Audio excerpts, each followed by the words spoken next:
Now, as Newcastle United fans started a weekend of football festivities ahead of the League Cup final at Wembley, the Percy Headley Foundation School treated their pupils to a black and white party. And Molly Smith joined in.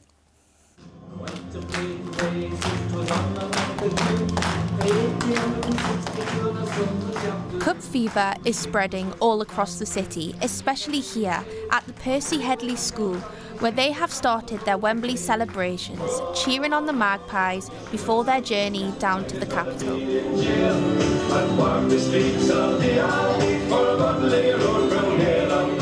The party started with the British Sign Language Choir, who signed Newcastle songs and chants.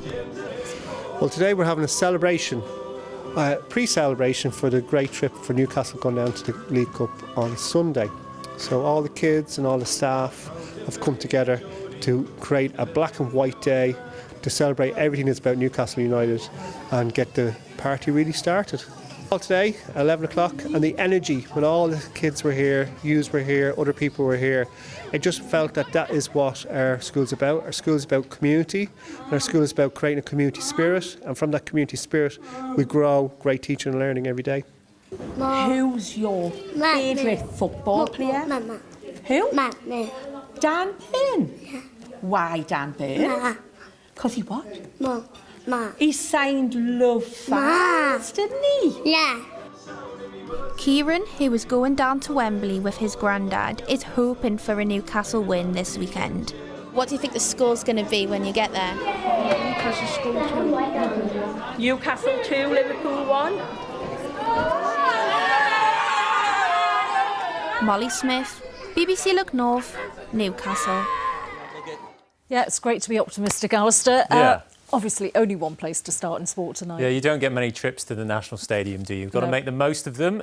Tens of thousands of Newcastle United fans will be converging on London this weekend for Sunday's Carabao Cup final at Wembley.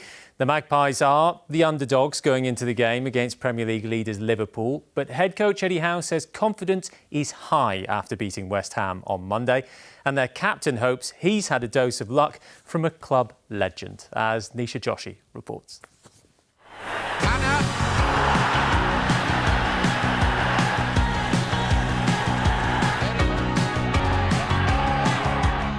70 years since lifting a domestic cup and 56 years since winning a major trophy. This Sunday, can Newcastle United finally win at Wembley again? I think it's a real motivation for us to try and break that long time and that long wait that everyone's feeling here. It should be inspiring for us. A chance to make history for us. That's very rare in football. You get very few opportunities to do that. And I want the players to look at it that way. But I think we're in a good place after the win on Monday night. That was the key thing. And all the players are feeling a lot more confident.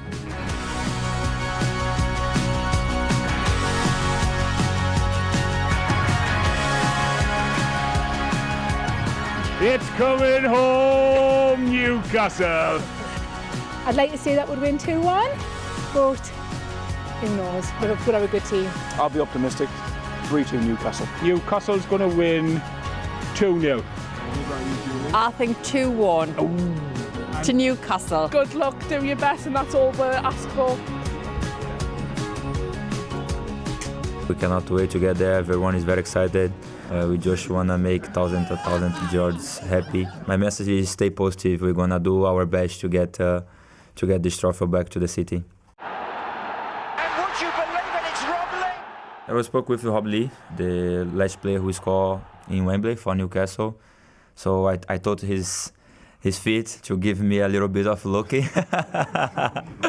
Yeah, and hopefully I can do the same there. Yeah, but it was a good time. It's hard to believe that Magpies' top scorer this season, Alexander Isak, started on the bench in their Carabao Cup final defeat to Manchester United 2 years ago. Reported to be a wanted man by other clubs, he says his focus is clear. This season, yeah, we can achieve winning a trophy, which would be amazing for everyone.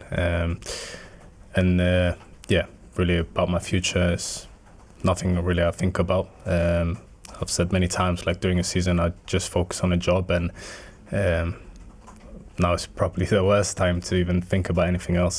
So all of our focus is just on Sunday. And yeah, doing good and hopefully bringing the trophy back to Newcastle. Standing in Newcastle's way are the favourites, runaway league leaders Liverpool. So can the Magpies defy the odds? They met recently in the Premier League. Liverpool won 2-0 at Anfield, but in the game at St James's in December, a 3-3 draw and a brilliant performance from Eddie Howe's players. That's what they need again, energy and intensity if they can at Wembley. They certainly need to be better than they were 2 years ago against Manchester United, which was a big disappointment. But the build-up this time's been different. There's been less emotion. They seem more focused on the game and the job they need to do. So you would give them every chance of finally winning at Wembley.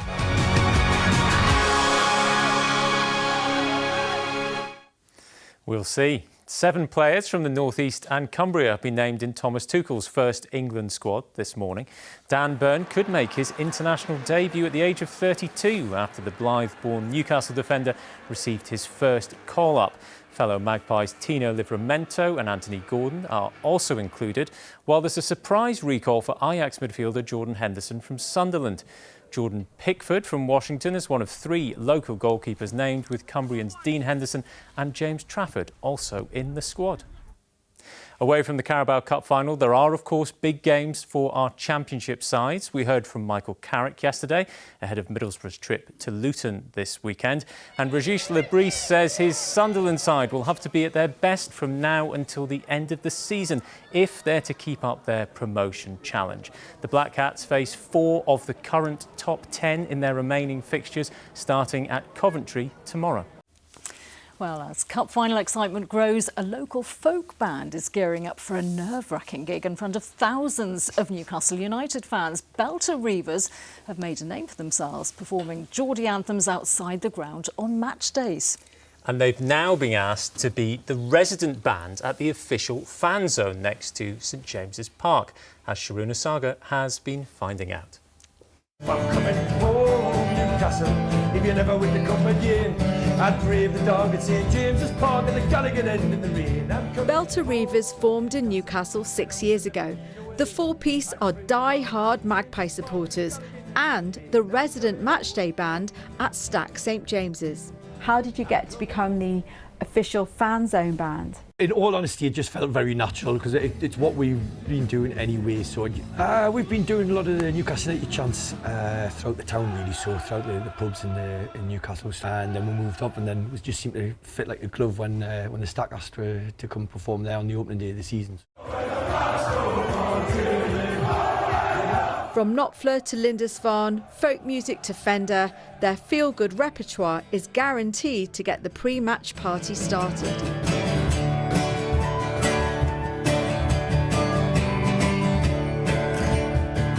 How excited are you about the final? It's going to be a very proud moment for us all playing at the Stack right outside St James. I think the atmosphere is going to be absolutely electric. Sunday it's going to be magic. It's going to be from the morning right the way through. It's going to be, there's going to be 3,000 people there. We didn't have the fan zone last time with the League Cup final, so this time it's just going to be really exciting. Yeah. Everyone's going to be drunk as well, I presume. Well, that's what happens when you drink, isn't it? We're passing the folks and that just as they were standing. And now that's necessary. And now the smiling faces can the lines stops with. The band's post-match performance will continue at Filthy's in the Big Market.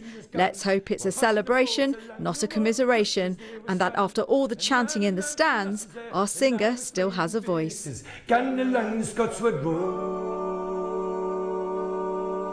Sharuna Saga, BBC Look North. Just see the bleeding faces. Oh, you can't help but join in, can you?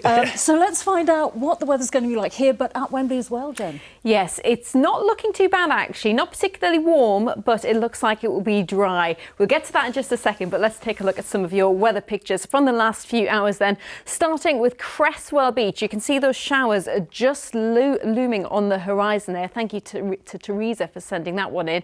And if we go a little bit further north, you can see the effect of those showers at Embleton. A little rainbow just in the back background there, lovely picture. Thank you to Figaro for that one.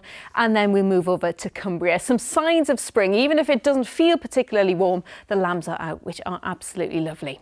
Let's have a look at the forecast for the weekend then, and it doesn't really look too bad. It's not going to be particularly warm. It's going to be staying chilly, but there will be some sunny spells and 1 or 2 showers as well. We've got high pressure dominating as we head into the weekend. That keeps things mostly dry and settled. The winds will be light as well, but we're not really picking up much warmth until the middle part of next week. So for the rest of this evening and overnight, clear spells for the most part. You can see that we've got a few showers coming in along that east coast, and temperatures will drop as low as -3 degrees Celsius. So it is going to be a chilly start to Saturday morning, but not much going on. You can see that it's going to be a dry morning for the most part with some sunny spells, just a light breeze and temperatures around 8 or 9 degrees Celsius. So Saturday, not too bad. There may be 1 or 2 isolated showers. Into Saturday evening, again, clear skies to start with.